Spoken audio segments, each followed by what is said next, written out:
This is Mogobe Nuggets of Wisdom podcast. We infuse, we energize, we inspire, and we empower entrepreneurs and entrepreneurs of all stripes in BW and beyond. Hello, dear viewer and listener. My name is Mompoloki Lerumo Mogobe. Let me thank you for taking the time out to check us out on this channel where we talk entrepreneurship. We like to think of ourselves as the best entrepreneurship channel in the country. We cover issues of business, life-changing business education, and entrepreneurship in general. And it's a pleasure. Let me also draw your attention to my book, Nuggets of Grit. Please extend us the courtesy of acquiring it, only at $350. It's packed with information and my life experiences, which I believe could benefit any person who's into entrepreneurship. Also, let me ask you to strike the subscribe button and the notification bell, as well as the like button, so that we can stay in touch and continue to bringing this quality content to you. Let me turn over to my guest. We're going to talk about all things cybersecurity, all things data protection, and more specifically as it relates to your company, Dr. John Jeremiah. Welcome. Thank you, Remohove. My name is Dr. June Jeremiah. June, not John. June. Yeah. Yes. Okay, let me correct that. Thank you.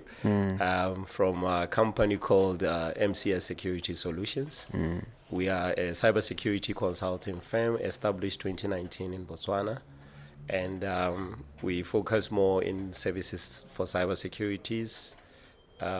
We've been operating in Botswana, and we have also expanded into 2 African countries, South Africa, and now we are also touching into Tanzanian market, which is really a big market for us. Yeah. Yeah.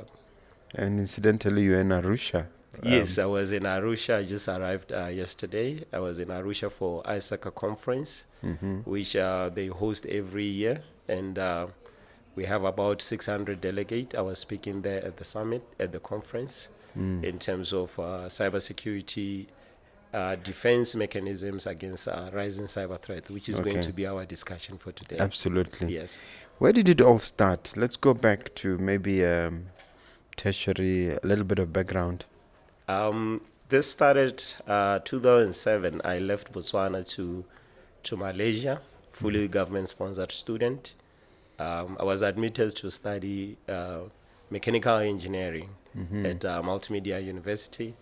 Then prior to completing my foundation, I realized that the course was not accredited. So I was forced to change my course. So the course that I was so closely that I have passion for, it was programming. So I decided to opt for computer science. So that's where my journey in cybersecurity began.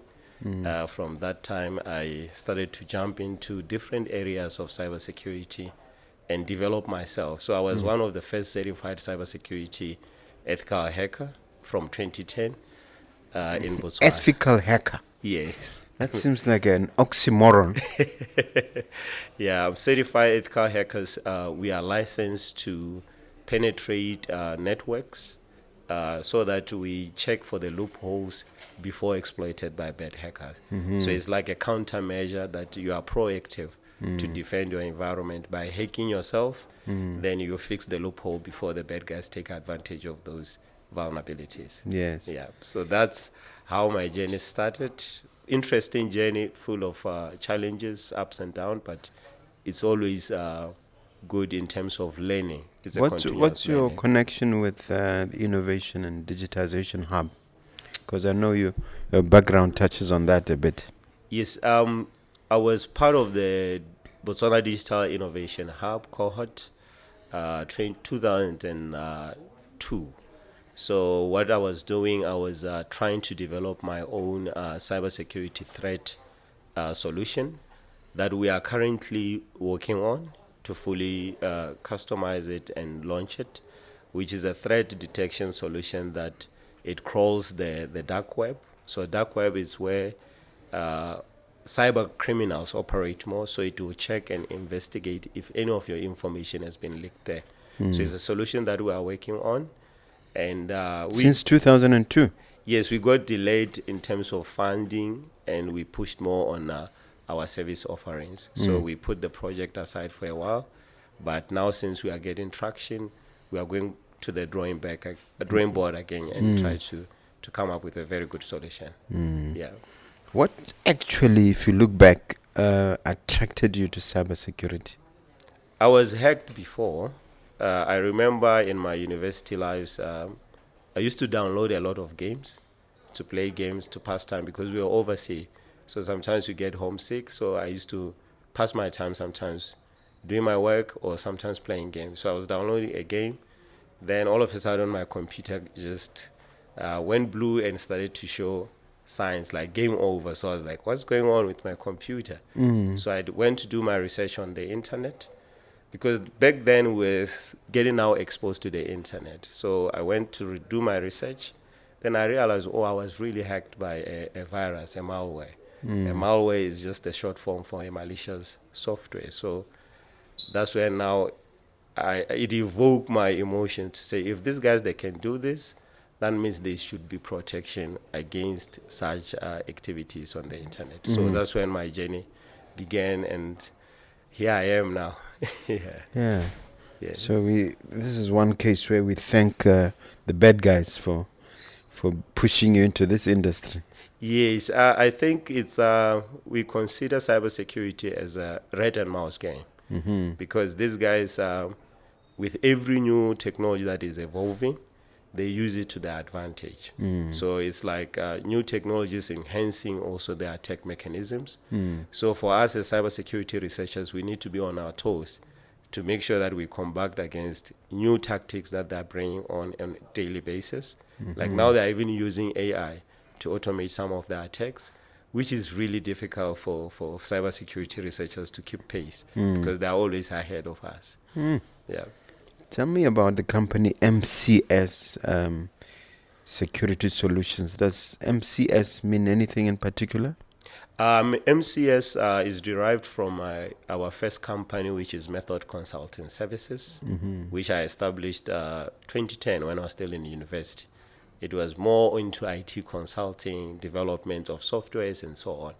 Then later on, now seeing my passion in cyber, I said, let me do something that is close to me more.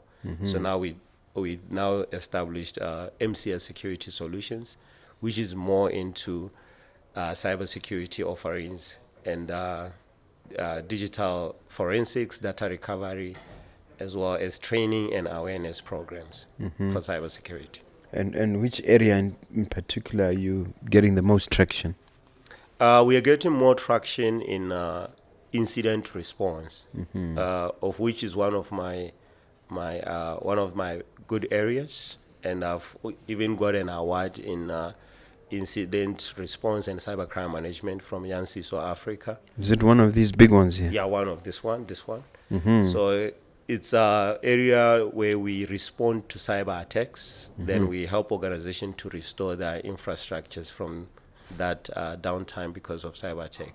We have some cases that we have dealt with in Botswana, and we are proud to say we have helped some parastatals and private companies to get back their services. And it's one of the things that we are here also to assist organizations. We get a lot of traction there because it seems like Botswana now, ever since the time of getting exposure in the national Botswana being exposed to the world from sports, change of new governments and so on, we are now like a target because people now are interested to know of Botswana. So the bad guys now, they are taking advantage to profile different companies based on that, and they can take advantage of the security. Typically, how does shall I say an average attack look like, and what should the public be alert about? Okay. Typically, simple attack can come into your WhatsApp message as a link. You have won a voucher spa. When you click on it, then it's game over. Your phone has been compromised. So when you click on it, what happens? Sometimes it's designed to install a malicious software without you even knowing. exploiting a vulnerability that Just from a click. just from a click.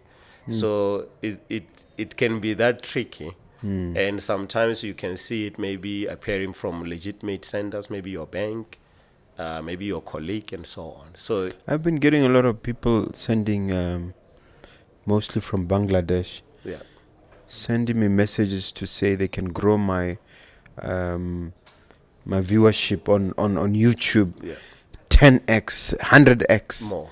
And then all I need to do is to click on something. And then, of course, someone told me to immediately delete or Those messages. or block those messages. Yes, because that's where, if you look at it, like say for your YouTube channel, if let's say they are saying you they are going to increase your followers, they are going to when you click on that, it's going to reroute you to somewhere they will compromise your credentials, and then that's where attacks such as social media account takeover will be effect. So we see sometimes companies or individuals, they are losing their Facebook pages because of that. It's usually what we refer to as account takeover. I had a friend of mine. Is actually, I think he calls himself the radical entrepreneur. He used to have 350,000 Viewers, followers. Yeah, And suddenly I saw him at 7,000. I said, "What happened?" yeah, And he didn't want to say, but I could see something terrible happen. definitely. How did they orchestrate it? Usually what they do is they leverage different attack mechanisms. Some of them, they spoof the domains to look the same. Spoof meaning that if it's mcs.com, they will change one letter. It look alike like my website, then trick you to reveal those credentials that are sensitive, like your username and your password. But since now we normally use two-factor authentication, if you log into your Google, you use your password, then it also requires you to put OTP. So now there's a tech that they are using also to compromise those second layer of security to take advantage of it, so that they're able to access the account as it's normal. So those are the attacks that they are utilizing. I wondered to myself, what actually do they have to gain? What is the benefit for the hackers once they've taken over your Facebook page full of 350,000 followers? What's the benefit for them? In terms of cybersecurity motives, cyber attackers' motives, they vary. So we do have hacktivists, people who hack for the good cause. Hacktivists. Yeah, they're like activists, only they hack. But they are hacking platforms. So normally they say they do it for good cause. Like one activist in Algeria who was hacking into banks and then donating the funds to charities in Palestine. So he was arrested, but now the government is even using him in the US. They're using him for other projects that they can see. So sometimes it's for monetary gain. Like if they hack your account, they can resell those accounts. So maybe So they're really like the old story of Robin Hood. Yes, exactly. Robbing the rich to give to the poor. Exactly. So the motives of cyber attacks varies. But mostly in the cyber space, they are more into financial gain. They just do it to gain and to commit cybercrime in terms of gaining something out of it, financial gains. In Botswana, are there people actually who do this full-time hackers doing it for nefarious purposes, for financial gain? In Botswana, we do have attacks. And I cannot say they are that technical. They use social engineering means. Social engineering, we are looking at non-technical means of me sitting in a computer, then I hack a network.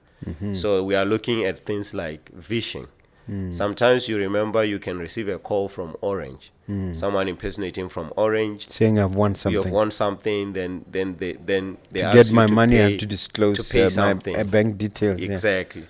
So and then they'll say pay something. Yeah. Exactly. So those attacks are from home ground. In terms of that, you see that our own people are doing that to our fellow people because it's non-technical. So they trick most vulnerable people, like elderly people that are less aware. They normally just call very excitedly saying, you've just won.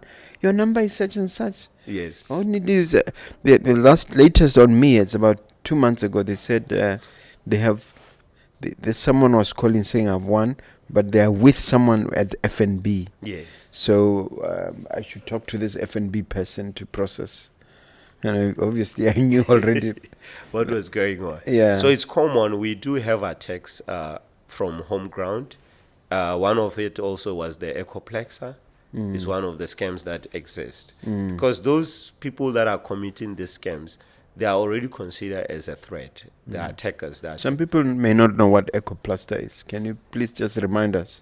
Ecoplexer was a scam that is pyramid or Ponzi scam, where actually you invest certain amount of money, then the return is fast. Yeah. So in real business, you can't really invest and expect to get your returns tomorrow. Yeah. It's unrealistic. Okay. So most of the time it's like get rich fast schemes, of which it came to Botswana. People were excited because some people were now spreading the word because they were used as mules to be able to benefit fast so that they can escalate the scam. So that's how it works, and it really affected a lot of Botswana, and it's something that we should be aware of.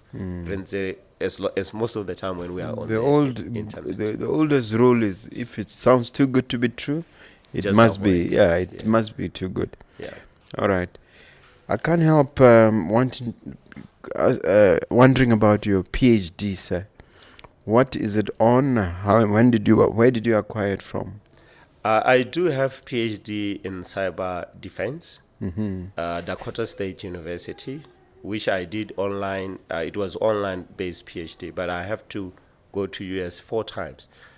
First to defend my proposal, and secondly to present my artifacts, then thirdly to present my final research. So it was based online. It was coursework based as well as thesis. I had to write a thesis on it. So I managed to finish it 2021, which was really during COVID times. So yeah, I used to spend more time investing myself into it. Instead of going with what was going on, I was just busy with my PhD, and it really worked for me. So now I do have that, and I do have So you are a doctor of cybersecurity. cybersecurity. That's very good. Yes. Yeah, that's very good. Dakota University. Dakota State University, DSU. Yeah. Up yeah. north, US, near Okay. Toronto, near Canada. So Okay. And what was your thesis on? my thesis was crawling the dark web. So I was trying to Crawling the dark web. Yes. The software that we're trying to develop with BDIH was coming from my thesis.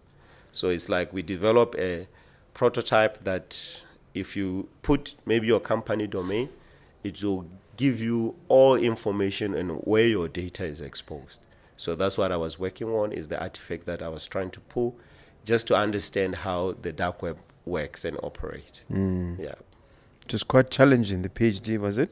It was quite challenging. It came with dedication and also passion, because I realized that doing what I have to do it with passion. And that's where I can get more insight on what I'm doing. And cybersecurity is not an easy program or field, because most of the time it keeps evolving. So you need to keep yourself relevant through small certifications, programs, because what I know today, it's always evolving. It's always evolving most of the time. Which leads me to my next question, which is, what challenges and pain points in the industry is MCS Security encountering? Entering the market 2019, it was really difficult for us. We did some approach to different companies, but the turnaround was not really good. We were knocking doors, but the turnaround was not good. And that was the challenge, because cybersecurity, when you present yourself, want to pen test your network, some people will not be comfortable with that, because it was not something that Botswana was aware that it can be done in terms of penetration testing, hacking your own networks, and so on. And one of the other challenge also is lack of skilled manpower, which is really difficult for us as a company. So that's why I came up with a program that I had some students that came in to do internship.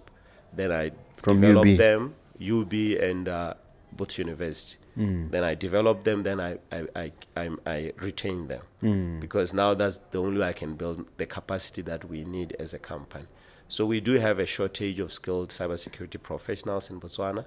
It's one of the challenges. That Is we it because the courses being offered at these universities are not strong on the practical side? They're more theoretical. I was once a lecturer at University of Boto. The course structure is quite good. I think it comes with how the deliverable, how do you deliver the course? Because when you are teaching someone cybersecurity, it's not theory. I can understand the theory part of it, but the practical side of it should be more consistent. Even the school might offer that, but as an individual, as a student, or as an individual, you are learning, you need to practice. I still practice 3 times a week. What does that mean? I practice my cybersecurity skills 3 times a week. I have built my own virtual lab that I always practice my skills so that I can always improve with the new changes and so on. So it's not something you learn, then you pack yourself, you say, I'm okay. You have to continuously learn. Yeah. Has AI brought any unique challenges for your industry? There are pros, there are advantages and disadvantages. One of the disadvantages is that on the cyber attack point of view, they are leveraging it to do sophisticated attacks that are difficult or even way ahead of what we already know now. And the good thing is that one of the advantages is that now we can automate some processes. Instead of having an analyst sitting behind a computer 24 hours, you just run a script, AI script that will automate every process and just alert you. Is it like chatbot or something? Yeah, like a chatbot that monitor your network 24/7. So there are advantages and disadvantages in that area. Yeah. And what would you say, I was talking about pain points, are these sort of the most existential threats that we're facing? Botswana, we do have BOCRA, where they have a computer incident response team, SET. They have computer emergency response team there, where actually they help this organization in terms of, I think this year also they published that Botswana was targeted by Russian attackers. Why? I'm not sure in terms of why were we targeted by the Russians, but they clearly highlighted it in the public that companies should be aware. They are seeing a lot of attack coming from Russia. So it's one of those things that now we see, even with companies, we see issues such as ransomware attacks. So ransomware attack is like the malicious attackers, they get your network or close it, then they hold it for ransom. Then they demand you to pay in terms of cryptocurrency because it's difficult to trace. So we have seen such cases in Botswana, and they are now often, they are coming in a lot. What sort of amounts are these being asked for in these ransoms? They can go up to as 15, 20 million, depending on the portfolio of the organization. It's like they profile the organization. See how big is your portfolio. Then they will demand the ransom based on seeing what you are capable of paying. So it's very common, and we don't really encourage companies to pay for ransom, because sometimes you pay, then you are not able to get back the data. The money is gone. The money is gone. So we don't really encourage companies to pay for ransom. Yeah. And in Botswana, what are some of the biggest ransoms that have been demanded? Some of the things I cannot speak on camera, but some of the companies that we are aware that they were able to go to public to say, oh, we had this issue. We have seen them in the news, and some of the ransom were up to 5 million and so on. Yeah. And how is one to respond exactly? You say one mustn't pay.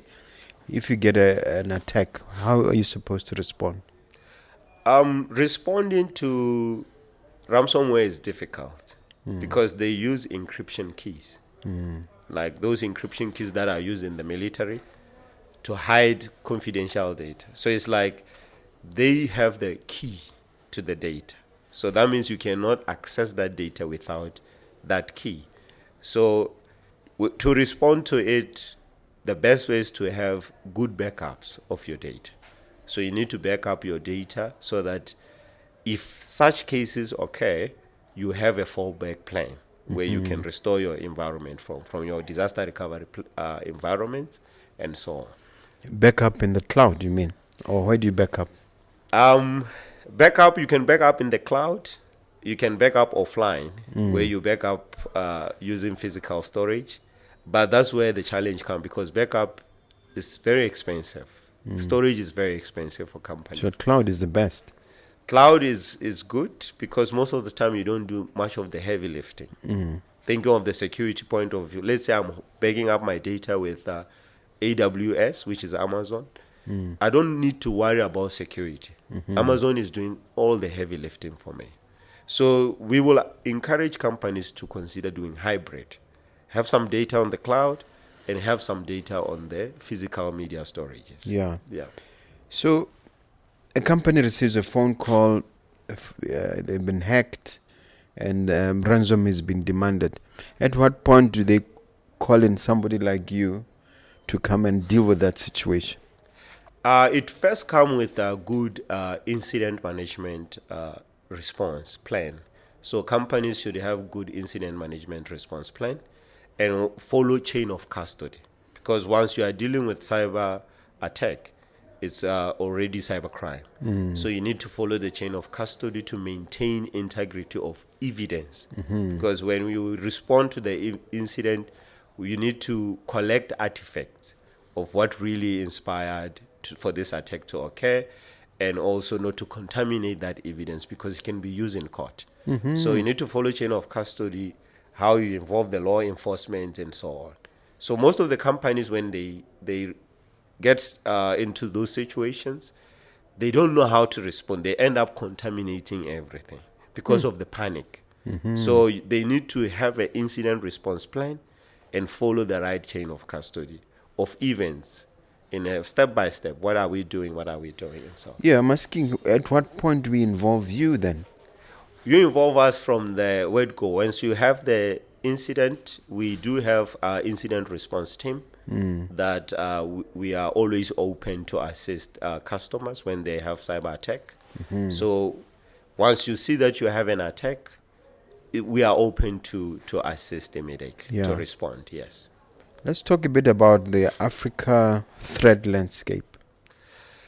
Africa threat landscape, we are looking at threats that Africa is exposed to. So in most cases in Africa, we are having challenges of legacy systems. Companies are not upgrading their system as much as the new technology is evolving. So that means you'll find companies still operating using an old system, but now we do have new technology. Can you give an example? For example, you'll find companies maybe running a Windows Server 2008 because their core application is supported by that. So to migrate to Windows 2012 might be challenging because it's going to disrupt your environment. So some companies now have risk appetite to just accept the risk and move on. But that itself is a legacy system that is exposing you to difficult times of cyber attacks. So it's one of the challenge, and also not being proactive. It's like we are more reactive to cyber attacks. We wait up until it occurs. We are not trying to improve our environments on daily We're not basis. preemptive. Exactly. So those are some of the key issues that we see in Africa, and also lack of awareness. People need to be aware. We usually, in cybersecurity, we say people are the weakest link. You can have all the high-tech infrastructure, but if your people are not trained, they are more likely going to click that link, Jasper, because they are not really trained.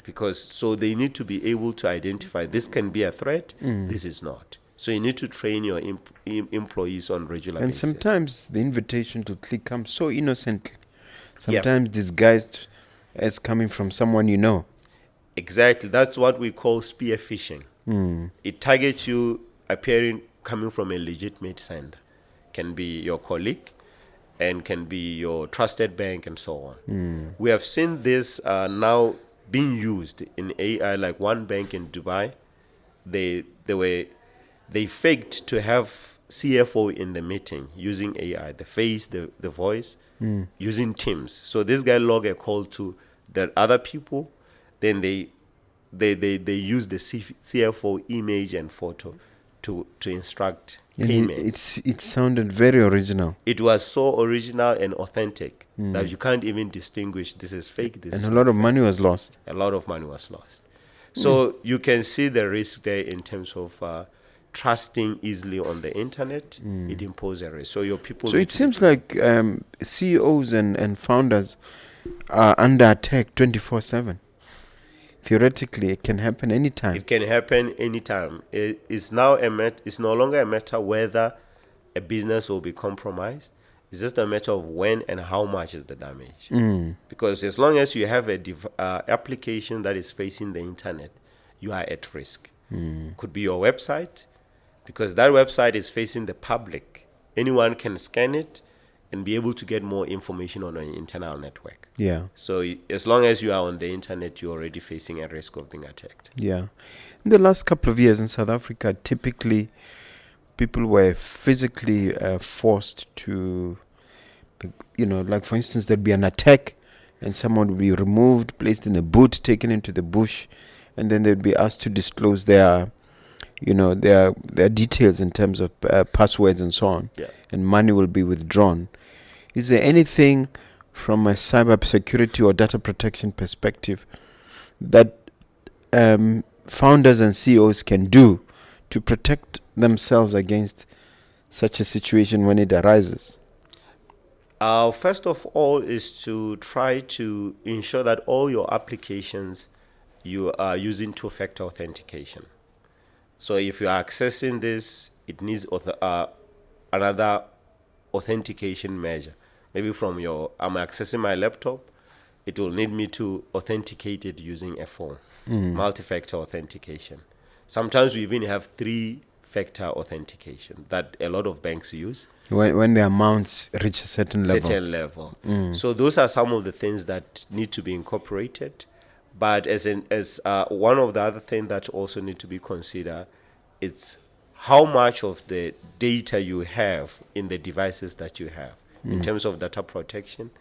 Limit having unnecessary information on the personal device. For example, I might be using my personal device, but I'm processing a lot of company sensitive information like pen test reports for my customers that are in my phone. It cannot be good. So you need to limit information that you put on your personal device. So sometimes it end up being jungled around because people now easily interact using mobile devices. But remember, you'd have a gun to your head there. So if a gun is to your head, is it not better to share everything and give all the information you can to save your life?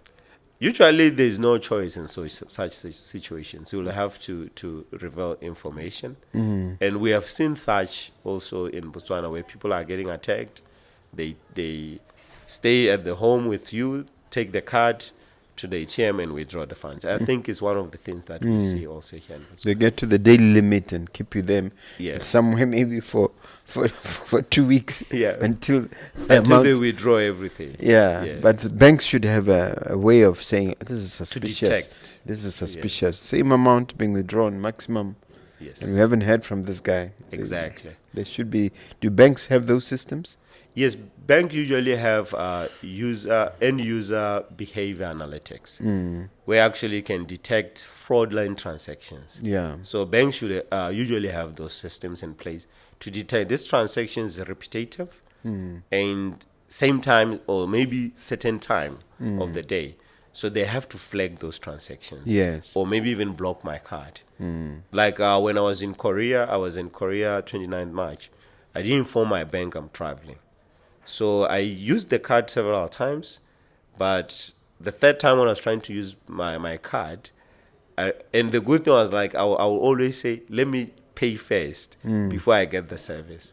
So when I tried to pay, the card was declined. Then I realized my bank have blocked my card. So you had to call I had them. to call and arrange for them to reopen my card, which is a very good way because sometimes it limits those fraudulent transactions. It does. Yeah. It does. Talk to me a little bit about the Africa Cybersecurity Exchange Initiative. What is that?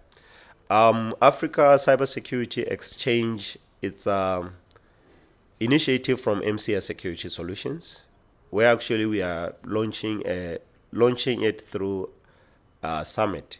We are hosting a summit 28th to 29th of August 2025. Is that the first one? This is our first summit, and we are trying to bring different stakeholders into the same room so we can talk about these issues that we are discussing today, cybersecurity issues, as well as how do we defend ourselves, because our summit is cyber defense and digital forensics. So we look at it in terms you can defend yourselves, but also look at it in terms of digital forensics. Are we able to solve cases for cybercrime easily in Botswana? So we are trying to bring different people. We are having people from Lesotho, people from different countries coming here, from Tanzania, Ghana, trying to come and have this collaborative conversation on how we can protect Africa against the rising attacks. Yeah, so that is our initiatives, and it have its own long-term goals. Our long-term goal is to try to push Botswana to be a cybersecurity hub in terms of initiative, developing solutions that address the pain points that we do have as Africans. Because sometimes we benchmark more from solutions outside. Because those guys outside in the Western world, they have robust infrastructures. You might not even see a legacy system. But in Africa, we do have pain points that exist within our own countries that need to be addressed based on how things they are.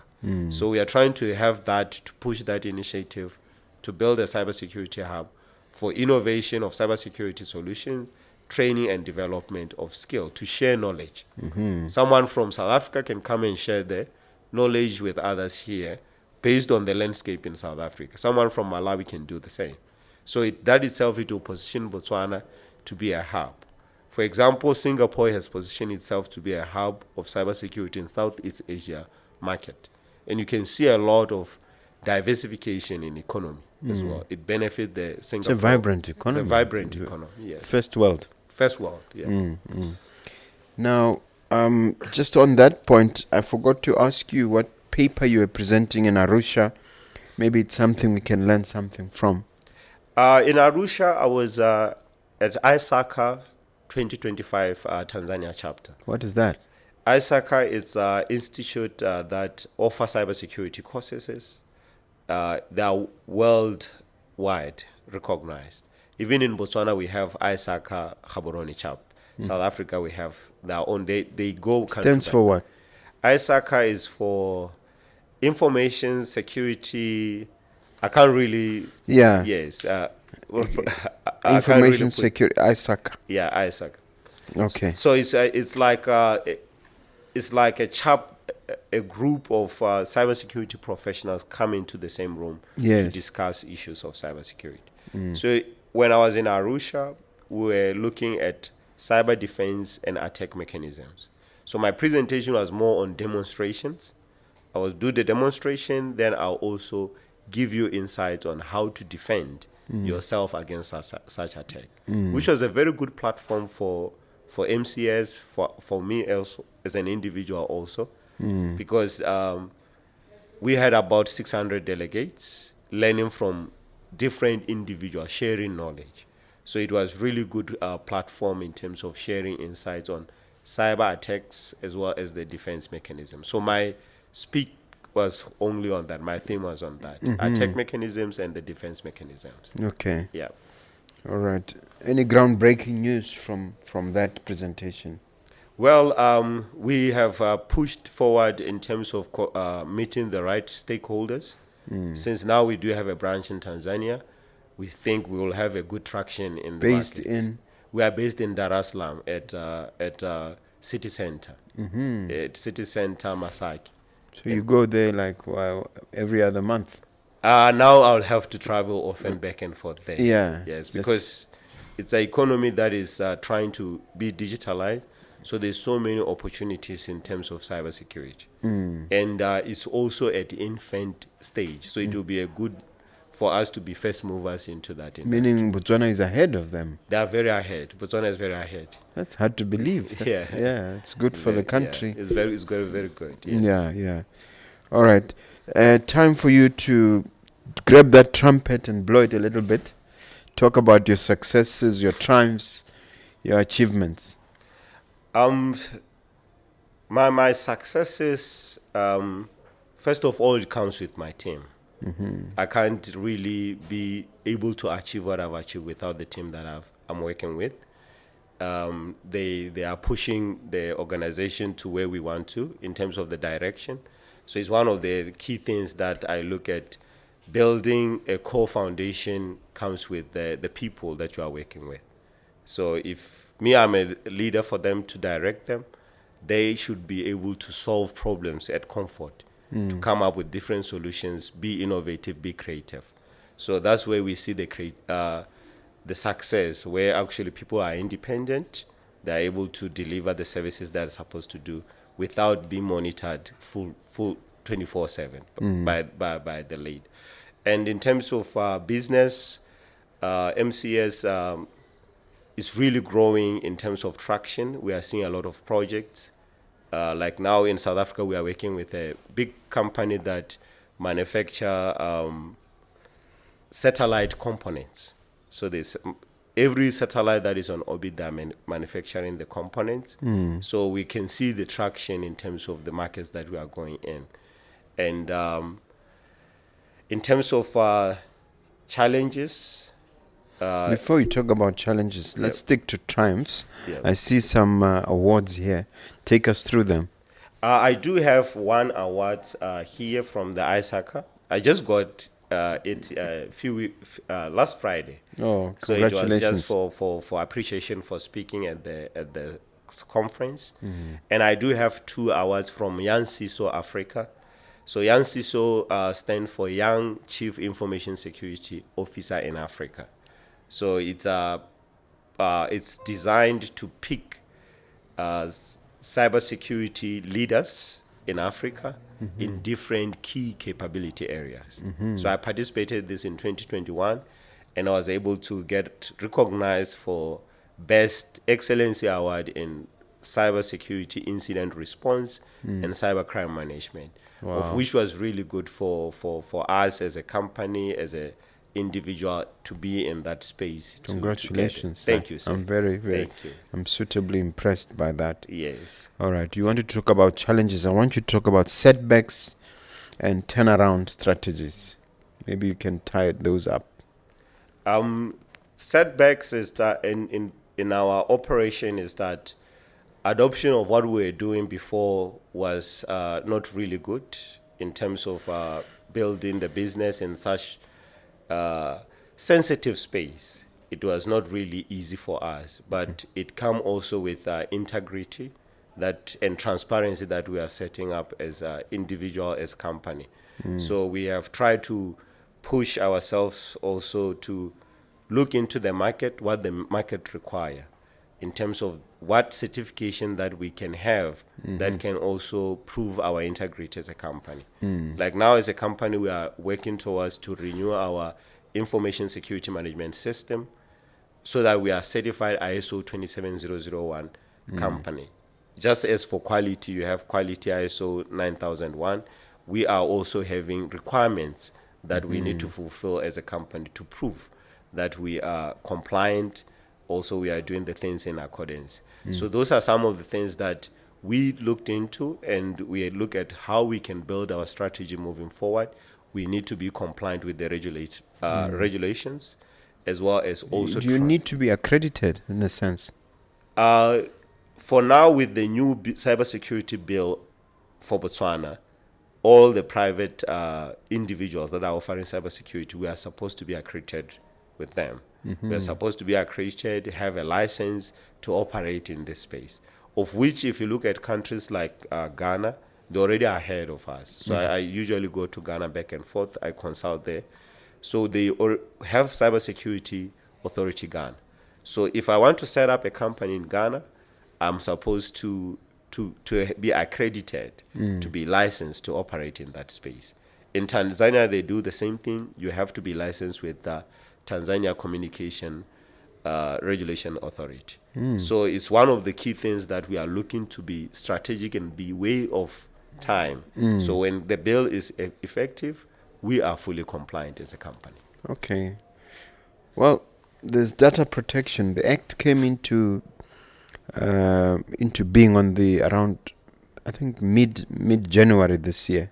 Yes. What do you see coming out of that bill? And as a cybersecurity practitioner, what are the key considerations for you? As the Data Protection Act Botswana 2024, which was enforced 14th of January. Yes, mid January. Yeah, Yes. 14th. It's a good initiative to protect data subject data. And we see that a lot of companies here, they are not really ready for that. They are not prepared. They are collecting data, but they are not realizing the risk of collecting that data, because now the Act requires them to, as a controller or processor of that data, you need to safeguard it. And also only minimize, data minimization, collect the data that is relevant for your business operation. That's where we are trying to position ourselves as a law firm, Lerumo Mogobe Legal Practitioners. Yes. My partner, Mr. Lesole, he's a data protection expert, and he's trying to assist on the legal side in terms of making sure the paperwork and the agreements are in place. Yes. So I just wonder how you are helping companies to implement and to enforce the provisions of the Act. How we are helping companies, we have really stepped ahead since last year. We started to offer certified data protection officer from PECB. We have been leading in that space since last year. We have trained a couple of companies, and we are proud to say some of the companies' certified data protection officers that are working for different institutes, we have 3 that are already working, coming out of our training. Wow. We have certified them, and now they are working to serve the companies to protect them. So that is one area through trainings. We do train for different companies. I think we have trained for a lot of companies, a lot in that space of data protection. But the other key area is to assist organizations to build data compliance program. Because these are the requirements within the articles of the Act. We are supposed to fulfill all those requirements. So it's a program or implementation of Are there any important ones that you think entrepreneurs and business persons need to be conscious of? To be fully compliant with the Data Protection Act of Botswana, we need to be careful of the data protection principles. Are you using the information? Have you collected information lawfully? Have you get the consent of the data that you are processing? Is the information that you are processing accurate? Is the information that you are using, is it for the purpose you collected to use it for? Are you accountable for that information? And also the key other area is to look at the data subject right. Data subject have the right for portability, which came with the new amendment of the Act. Portability means I can easily move my data from one entity to another. If you are a law firm, from Mogobe law firm moving into another law firm, can you be able to do that? So those are the things that we need to look at. Data subject, they have the right to erase the data. Can come to the law enforcement, I'm no longer using you, I want you to delete my information, which is very difficult to fully erase the data. And how do you make sure it's done? You need to make sure that you do forensic investigation of the systems where the data was, just to check if any data cannot be recovered there. So that means you need to fully wipe the data. Because if in the electronic format, I take a laptop of my employee, delete everything, format it, it's not sufficient. Really? It's not sufficient, because from forensic point of view, anything that was stored in that data can be recovered. That's why law enforcement usually utilize those measures to investigate. Yeah. Yes. So what would be sufficient? To be sufficient, we need to use what we normally call electronic data sanitization. There are softwares or systems that are designed to fully wipe the data, to override the data, so that from the forensic point of view, it become impossible to recover. And also when you are looking at data, think of also the data, the paper. So paper, that means you should shred much data as much Yeah. as you can. So sometimes shredding can also impose its own risk, because if you don't shred properly, people can join the Yeah, papers yeah. together. Spend, Like in the sp- movie Argo, Yeah. they were able to Spending decipher sleepless the data. nights, yeah. Exactly. Yeah, So it's one of those key points that Yeah. are there. Yeah. And what are the risks contained in the Act and the regulations that most people are not aware of? In other words, what would be the unpleasant outcomes that would come about if people are not careful? The controller can be fined. With Botswana Act, maximum fine is at 50 million. The controller as in the managing director, The entity, the entity, the company. the company. So the controller can be fined, and looking at it, What sort of fines? fines for non-compliance. If you are not fulfilling a requirement of the Act, for example, failing to appoint a data protection officer is a requirement. So a simple thing, you didn't appoint a role for a data protection officer within your organization. You are non-compliant because you are supposed to send this information to the commissioner to notify them this is our data protection officer responsible for our data protection in our environment. Every company must do that. Every company that processes personal data should do it.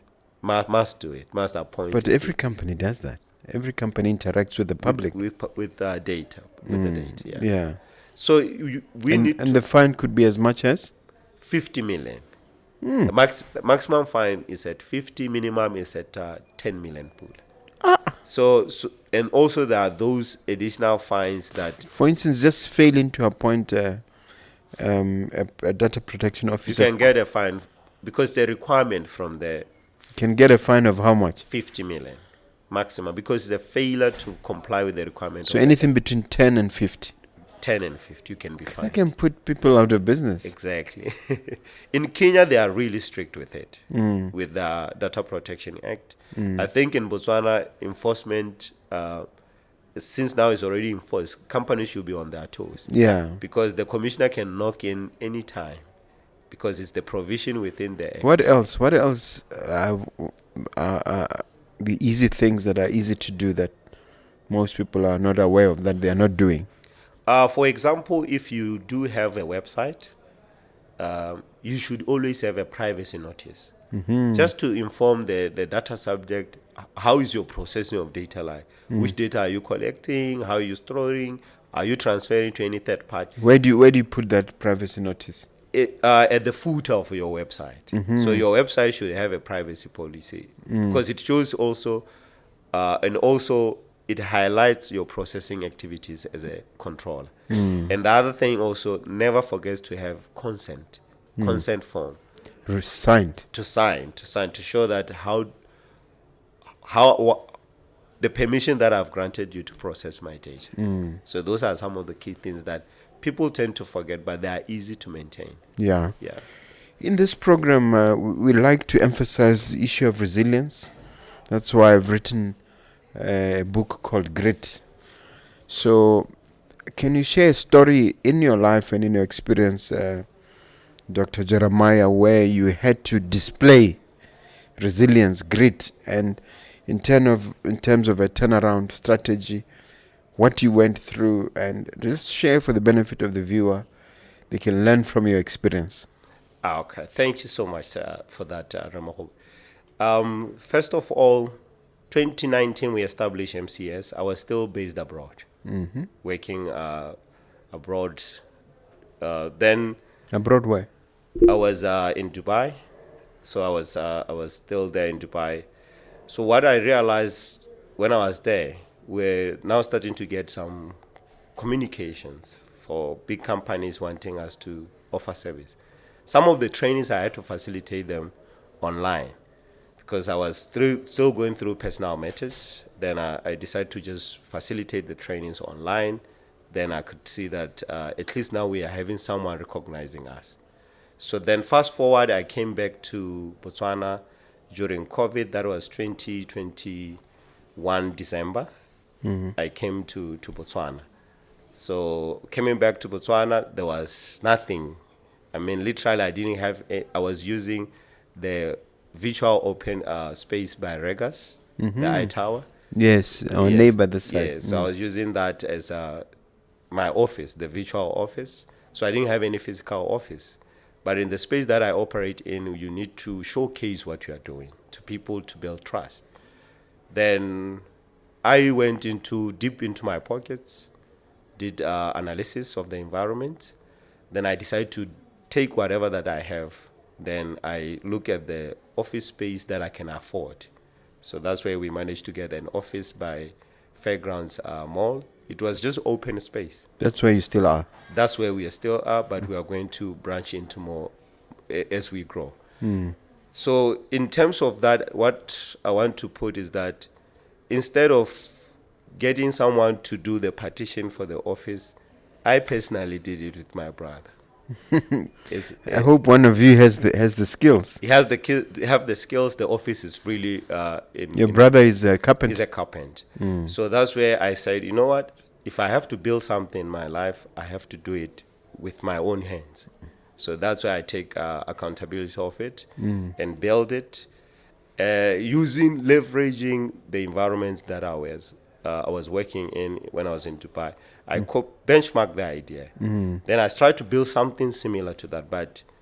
So I realized by putting my vision into action, the same concept is the same thing that we have built. We have built one of the best SOC in Botswana. SOC, Security Operations Center. Yeah. State of art that if you look at it, as compared to other entities, we are way ahead. So it's something that I've seen that by just holding into something and believing in it in life, eventually can be possible. And you just have to continuously work. The only thing that you can do is to put on the effort. Keep applying yourself. Because if you don't fail, you are not even trying. So you have to continuously fail for you to get somewhere. So that is one of my learning curve, and it has kept us in our toes. So it's now becoming easy to replicate that into other environments that we are growing. Like in Tanzania, we already know where we can start. We know how to go about it. So it's becoming more easier and more easier to replicate the model. Yes. So from this story, you're basically saying that people should bootstrap and should get physically involved themselves, especially in the early stages. Definitely. You should not let anything distract your site. Yeah. Because you have the site, has labor focus for it, go for it. Ups and downs will come. Sometimes you look at the value. Because I used to do cybersecurity awareness trainings for companies for free. Because that's where I realized they will realize my capability. And then maybe other services now that they can pay for. And did that happen? It did help us a lot. First you start with a free presentation and then it leads to a project. To engagement. So that's where we realize we just have to keep knocking the doors, because most of the time is value. You have to give a customer a value. So we are more into value-centric organization. We give the customer the value that they pay, but they say, I'm paying, but I'm getting more value from this company. So that's where we're trying to position ourselves to give our customer the best services that we can. Wow. Yeah. Wow. I like that. Thank you so much for sharing that. Sir. Yeah. Now, let's talk about major projects. What major projects are you actually working on, especially those projects that somebody who is an entrepreneur might be interested in, apart from the conference, which you've spoken about at length? Since now we are comfortable as a company, we are revisiting our software, the threat detection solution that we are working on. We want to fully focus on it and launch it as soon as we can. That's one of the key projects that as a company we are looking at.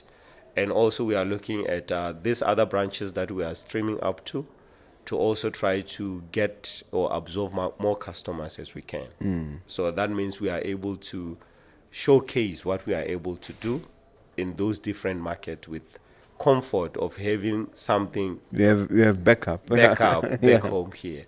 So in terms of our project, we do have big project that we are looking at with different entities that some of them I cannot really put out there.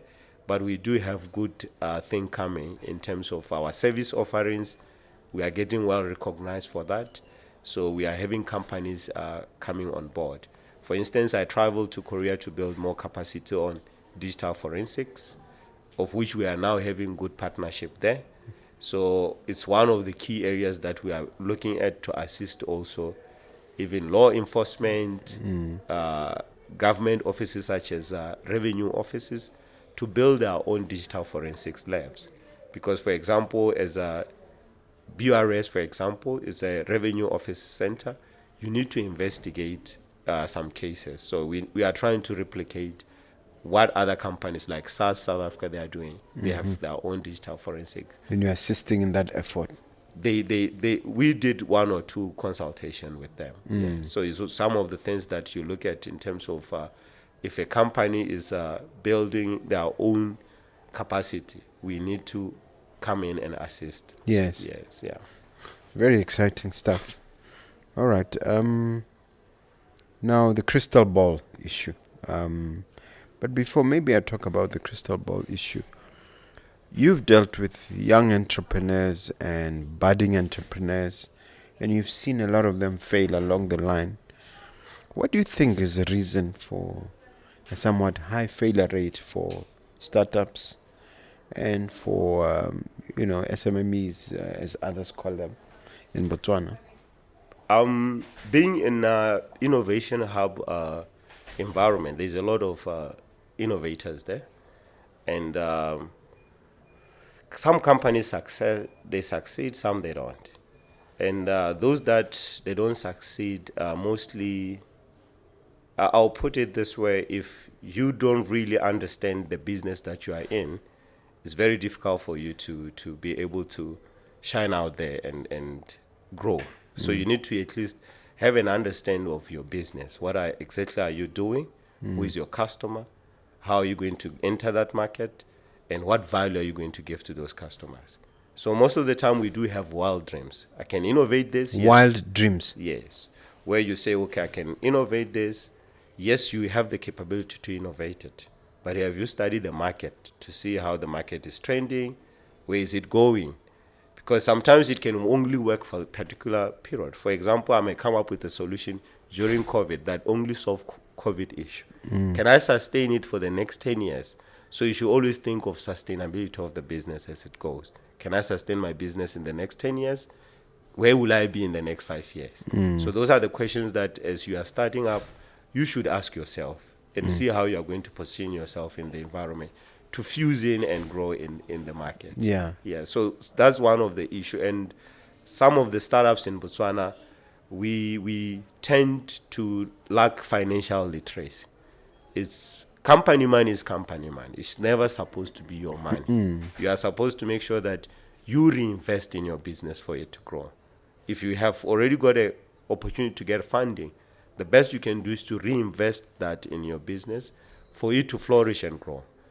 That's the only way, because you are now building more resources for you to uptake the market as you can. So it's one of the challenges that I observe in terms of that. And in terms of financial literacy, there's a book that I keep reflecting to, Robert Kiyosaki, Pure Dad, Rich Dad. It really helped me with a lot of things. Yeah. Originally, I referred to it in the other book, which he wrote around the same time, Cash Flow Quadrant. Yeah. It does go to the center of financial literacy. I actually recommend it in my mentorship classes. Yes. So thanks for mentioning that. You have a crystal ball in your hand, even though it's an imaginary one. You are looking at it, and you are looking at 20, 30 years and making a projection and thinking about yourself as a brand, the brand June Jeremiah, and thinking of the brand MCS Security Solutions. What emerges around that brand, around that name or those names?